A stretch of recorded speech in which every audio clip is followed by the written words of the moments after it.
તો હવે સમાચારોમાં આગળ આ તરફ આપણે વાત કરીએ તો ગુજરાતમાં સ્થાનિક સ્વરાજ્યની ચૂંટણીનો બ્યુગલ ફૂંકાઈ ચૂક્યું છે અને ત્યારે હવે આપણે જે વાત કરવાની છે આજે કે જે પક્ષ પલટ પણ હવે ચાલી રહ્યું છે અને તેના વચ્ચે રાજ્યમાં સ્થાનિક સ્વરાજ્યની ચૂંટણીનું બ્યુગલ ફૂંકાઈ ચૂક્યું છે। 26મી એપ્રિલે 15 મહાનગરપાલિકા, 84 નગરપાલિકા, 34 જિલ્લા પંચાયત અને 260 તાલુકા પંચાયત માટે મતદાન યોજાશે। 28મી એપ્રિલે મતગણતરી હાથ ધરાશે। હાલમાં ત્રણેય પક્ષો ભાજપ, કોંગ્રેસ અને આમ આદમી પાર્ટી ચૂંટણી જંગ માટે તૈયાર છે।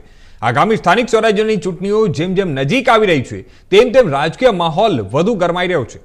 અત્યારે સત્તાધારી પક્ષ ભાજપને એક પછી એક મોટા ઝટકાઓ લાગી રહ્યા છે, જ્યારે પ્રદેશ કોંગ્રેસમાં જાણે નવો પ્રાણ ફૂંકાયો હોય અને મોટો ભરતી મેળો ચાલતો હોય તેવું ચિત્ર ઊભું થયું છે।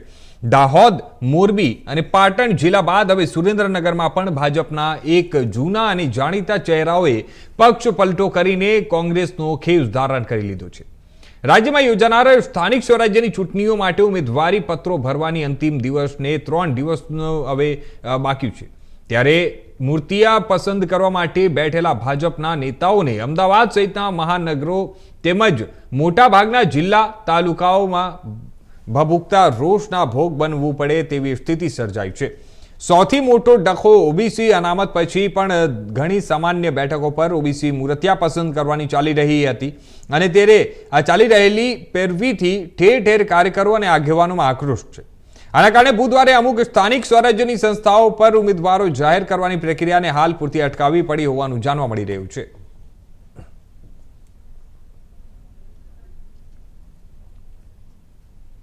તો હવે આ સમાચાર પર વધુ વિગતવાર વાત કરવા માટે અમારી સાથે જોડાઈ ગયા છે અમારા સંવાદદાતા જતીન રાવલ ગાંધીનગરથી। જતીન, આપણે વાત કરીએ જે હિસાબે સ્થાનિક ચૂંટણીનું બ્યુગલ ફૂંકાઈ ચૂકી છે, હાલ આપણે સૌ જોઈ રહ્યા છીએ આમ આદમી પાર્ટી હોય, ભાજપ હોય કે પછી કોંગ્રેસ હોય, ત્રણેય પાર્ટીઓ પોતપોતાની રીતે તૈયારીઓ શરૂ કરી દીધી છે।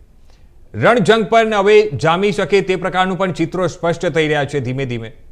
હાલની આપણે વાત કરીએ તો આજે કયા પ્રકારની સ્થિતિ છે અને સ્થાનિક સ્વરાજ્યની જ્યારે ચૂંટણીઓ વચ્ચે ઘણા બધા પક્ષ પલટ ભી થઈ રહ્યા છે અને એના પણ સૂત્રોના હવાલેથી જે જાણવા મળી રહ્યા છે, સૂત્રોના જણાવ્યા મુજબ જે આપણી પાસે માહિતીઓ આવી રહી છે તેને જોતા અત્યારે શું લાગી રહ્યું છે અને શું માહિતીઓ સામે આવી શકી છે, સૌથી પહેલા આપણે એનાથી શરૂઆત કરી। જો કિશન, ચોક્કસથી આપણે જણાવી દઉં કે જયારે સ્થાનિક સ્વરાજ્યની ચૂંટણીઓ જે છે તે ઘોષિત થઈ ચૂકી છે, 11 તારીખ જે છે તો ઉમેદવારી પત્ર ભરવા માટેનું છેલ્લી તારીખ જે છે તે જાહેર કરવામાં આવેલી છે। ત્યારે ત્રણેય જે પાર્ટીઓ છે, મુખ્ય જે 3 પાર્ટીઓ છે, ભારતીય જનતા પાર્ટી, કોંગ્રેસ અને આમ આદમી પાર્ટી, આ ત્રણેય પાર્ટીઓ તરફથી જોરશોરથી તૈયારીઓ છેલ્લા કેટલાય દિવસથી જે છે તે ક્યાંક ને ક્યાંક ચાલી રહી છે। સૌ પ્રથમ કોંગ્રેસે લગભગ 265 જેટલા ઉમેદવારોની યાદી જે છે તે જાહેર કરી દીધી હતી, ત્યારબાદ આમ આદમી પાર્ટીએ લગભગ 724 જેટલા ઉમેદવારોની યાદી જે છે તે જાહેર કરી અને ત્યારબાદ જે છે તે બીજેપીમાં છેલ્લા 7, 8 અને 9 આ 3 દિવસ જે છે એટલે કે આજે પણ આજે કહી શકાય કે સીએમ હાઉસ સાથે ભાજપ પાર્લામેન્ટરી બોર્ડની બેઠક જે છે તે ચાલી રહી છે અને હમણાં તાજેતરમાં જ એક વધુ મહત્વના સમાચાર જે છે કે બહાર આવે છે કે હજુ આવતીકાલે પણ પાર્લામેન્ટરી બોર્ડની બેઠક જે છે તે આવતીકાલે પણ ચાલી શકે છે। એટલે કે આજે જે ક્યાંક ને ક્યાંક જે વાતો ચાલી રહી હતી કે આજે કદાચ બપોર સુધી કે મોડી સાંજ સુધીમાં ભારતીય જનતા પાર્ટી યાદી જે છે તે જાહેર કરી શકે છે તેમ છે, પરંતુ હવે આવતીકાલે જે એક હજુ પણ એક પાર્લામેન્ટરી બોર્ડની બેઠક જે આવતીકાલનો દિવસ પણ તેના માટે જે છે તે લંબાવવામાં આવેલો છે। ત્યારે બની શકે કે કદાચ એ બોર્ડ બેઠકના બાદ જ જે છે તે ભારતીય જનતા પાર્ટી ઉમેદવારોની યાદી જે છે તે બહાર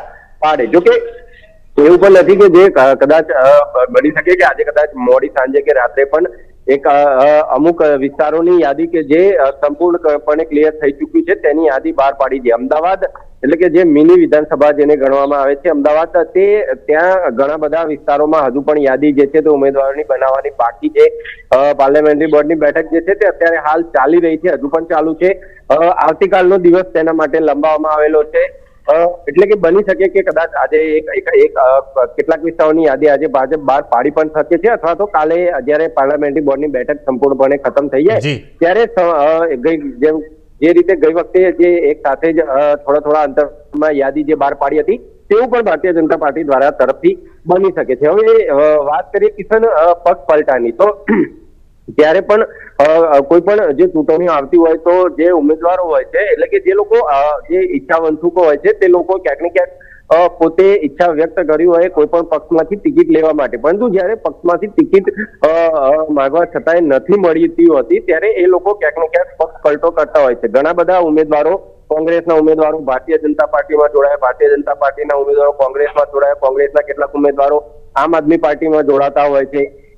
આજની જો વાત કરીએ, આજે ખૂબ જ કહી શકાય કે જે આમ આદમી પાર્ટીના મુખ્ય નેતા જે કહી શકાય એવા રાજુ કરપડા, જે ખેડૂત નેતા તરીકે પણ જો જાણીતા છે. ખેડૂતો માટે ઘણા બધા સવાલો તેમને જે છે તે રાજુ કરપડાએ ઉઠાવેલા છે. રાજુ કરપડાએ આપને પણ કિશન ખ્યાલ હોય કે થોડા સમય પહેલા જ હમણાં જ આમ આદમી પાર્ટીમાંથી તેમને રાજીનામું આપ્યું હતું અને હવે તેઓ આજે સત્તાવાર રીતે થોડા સમયમાં જે છે તે ભારતીય જનતા પાર્ટીમાં કેસરીઓ ધારણ જે છે તે કરવાના છે. ત્યારે જ્યારે રાજુ કરપડા ભારતીય જનતા પાર્ટીમાં જોડાશે એટલે કે સુરેન્દ્રનગર આસપાસનો જે વિસ્તાર છે તે ઉપરાંત પણ જે તે રાજુ કરપડા ખેડૂત નેતા તરીકે જાણીતા છે, ત્યારે ખેડૂતોનું તેમની પાસે ખાસું એવું સમર્થન રાજુ કરપડા પાસે જે છે તે જોડાયેલું છે. હવે રાજુ કરપડા જે ભારતીય જનતા પાર્ટીમાં આજે જોડાવાના છે, ત્યારબાદ શું તેમને કોઈ જગ્યાથી તેમને ટિકિટ આપવામાં આવે છે કે નહીં તે તો ખૂબ પછીનો વિષય છે. પરંતુ રાજુ કરપડાના ભારતીય જનતા પાર્ટીમાં જોડાવાથી ઘણા બધા ખેડૂતોનું સમર્થન જે છે તે ભારતીય જનતા પાર્ટીને મળી શકે તેમ છે અને તેનો સીધો ફાયદો જે છે તે સ્થાનિક સ્વરાજ્યની ચૂંટણીઓમાં ભારતીય જનતા પાર્ટીને જે છે તે કિશન મળી શકે તેમ છે. ત્રણેય પક્ષો તરફથી તૈયારીઓ જે છે તે જોરશોરથી ચલાવી દેવામાં આવેલી છે. ચાહે આમ આદમી પાર્ટી હોય, ચાહે કોંગ્રેસ હોય કે ભારતીય જનતા પાર્ટી હોય. ભારતીય જનતા પાર્ટીમાં હજી સુધી જે છે તે એક પણ ઉમેદવારની યાદી જે છે તે જાહેર થઈ નથી. પરંતુ જે રીતે મેં જણાવ્યું કે 7, 8 અને 9 3 દિવસ પાર્લામેન્ટરી બોર્ડની બેઠક ચાલવાની હતી, પણ એક દિવસ હજુ પણ લંબાવવામાં આવેલો છે. એટલે કે બની શકે કે આ યાદીમાં હજુ પણ થોડો વિલંબ થાય. ગઈ વખતે પણ એવું થયું હતું કે જ્યારે ફોર્મ ભરવાની છેલ્લી તારીખ હતી ત્યારે આગળના દિવસે મોડી રાત્રે 10 થી 15 મિનિટના અંતરે જે છે તે અલગ અલગ વિસ્તારોની અલગ અલગ વોર્ડોની યાદીઓ જે છે તે જાહેર કરવામાં આવી હતી. જોકે અહીંયા એવું પણ છે કે ઉમેદવારોને તો લગભગ જેટલા ઉમેદવારો નક્કી થઈ ગયા હોય એનું ઉમેદવારોને ફોન જતા પણ રહ્યા હશે કે આપ જે છે કે આ વોર્ડ માટે આપનું સિલેક્શન થયેલું છે અને તૈયારી જે છે તે 11 તારીખે આ જગ્યાએ ફોર્મ ભરવા માટે પહોંચી જજો. પરંતુ ભારતીય જનતા પાર્ટીમાં જે કહી શકાય કે એક ક્યાંક ને ક્યાંક શિસ્તતા જોવા મળે છે કે જ્યાં સુધી ઓફિશિયલ યાદી ડિક્લેર ન થાય ત્યાં સુધી કોઈ પણ પ્રકારે કોઈ ઉમેદવારનું નામ જે છે તે બહાર આવી શકતું નથી અને એટલા માટે જ હજી સુધી અહીંયા ભારતીય જનતા પાર્ટીમાંથી કોઈનું પણ નામ જે છે તે ઓફિશિયલ રીતે બહાર નથી આવ્યું. બધા લોકોના નામ જે છે તે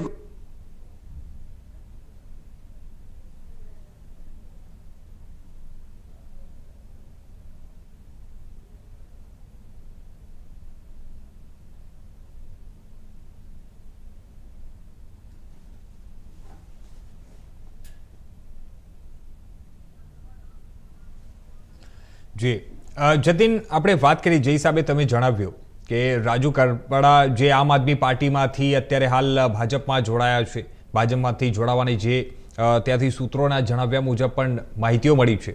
આપણે વાત કરીએ તો આમ આદમી પાર્ટીને આનાથી કેટલો મોટો ફટકો પડશે અને ભારતીય જનતા પાર્ટીની આપણે વાત કરીએ તો ભારતીય જનતા પાર્ટીને કેટલો મોટો નફો થશે આનાથી. એક હિસાબે આપણે જોઈએ તો આમ આદમી પાર્ટી જે હાલ તૈયારીઓ કરી રહી છે અને ક્યાંક ને ક્યાંક આમ આદમી પાર્ટી પર અત્યારે સંકટના સમય પણ છે તે પ્રકારે પણ જોવા મળી રહ્યું છે. કારણ કે આપણે વાત કરીએ સુરતમાં તો સુરતમાં જે આમ આદમી પાર્ટીના જે નેતાઓ છે તે લોકોને એમની ધરપકડ પણ કરવામાં આવી હતી.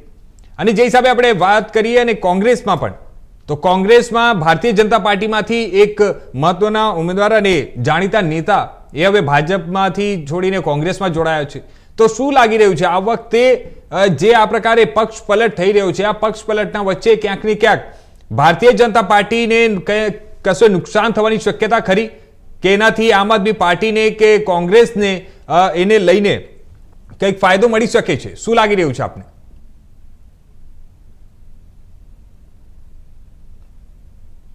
જતીન, કંઈક તકનીકી કારણ જી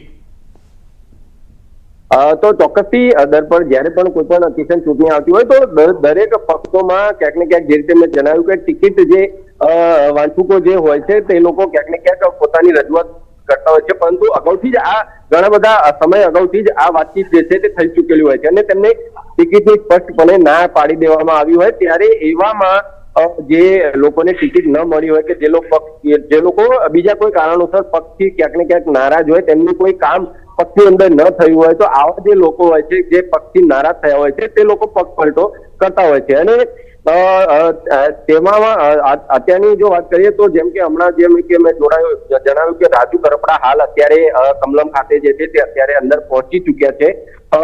થોડી જ વારમાં હમણાં જે છે તે કેસરીઓ ધારણ કરી લેશે.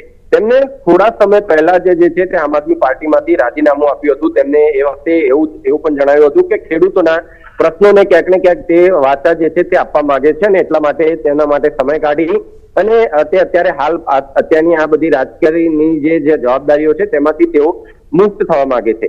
અને અત્યારે હાલ તેઓ જે છે ભારતીય જનતા પાર્ટીમાં જોડાઈ ગયા છે. કદાચ એનું કારણ કિશન એવું પણ હોઈ શકે કે ભારતીય જનતા પાર્ટી જે છે તે સત્તાધારી પક્ષ છે અત્યારે, અને તેમાં રહી અને તેમને જે કામો કરવા હોય, ચાહે કે ખેડૂતો માટે કોઈ વાતચીત કરવી હોય, ખેડૂતોના કોઈ સવાલોને રજૂઆત કરવા હોય, તો ચોક્કસથી જો ભારતીય જનતા પાર્ટી સાથે તે જોડાયેલા હોય તો ચોક્કસથી તેમના કામો સરળ જે છે તે થઈ શકે તેમ છે. અને કદાચ બની શકે કે એટલા માટે પણ તેઓ જોડાયા હોય, કદાચ તેમને કોઈ જગ્યાથી ટિકિટ આપવાનું વચન પણ જે છે તે આપવામાં આવેલું હોય. પરંતુ આનાથી આમ આદમી પાર્ટીને ચોક્કસથી કિશન ઘણા બધા વિસ્તારમાં આમ આદમી પાર્ટીને જે રાજુ કરપડા જોડાયા છે, આમ આદમી પાર્ટીમાંથી સૌપ્રથમ તો જે રાજીનામું આપ્યું તેનાથી ઘણા બધા જે ખેડૂતો છે તેમનો સીધો ફટકો જે છે તે આમ આદમી પાર્ટીને પડશે. કેમ કે જે રીતે મેં જણાવ્યું, રાજુ કરપડા ખેડૂત નેતા તરીકે જાણીતા છે. કોર્ટમાં પણ ઘણા બધા સવાલો તેમને ખેડૂતો માટે જે છે તે ઉઠાવેલા છે, અને તેમને લડત હજુ પણ જે છે તે ચાલુ છે. ત્યારે ખેડૂતોનું એમને ખૂબ જ મોટું એવું સમર્થન જે છે તે રાજુ કરપડાને મળેલું છે. એવામાં જો આમ આદમી પાર્ટીમાંથી તેમને જયારે છેડો ફાડ્યો છે ત્યારે ચોક્કસથી ઘણા બધા ખેડૂતોનું સમર્થન આમ આદમી પાર્ટીને મળતું જે છે તે અટકી ગયું છે એવું કહી શકાય.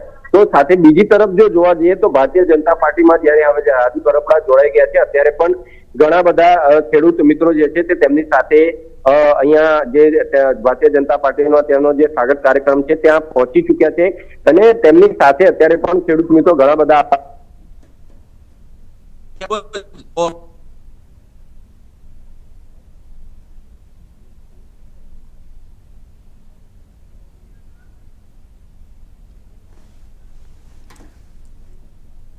જી જતીન, ધન્યવાદ અમારી સાથે જોડાવા માટે અને આ તમામ માહિતીઓ અમને આપવા માટે.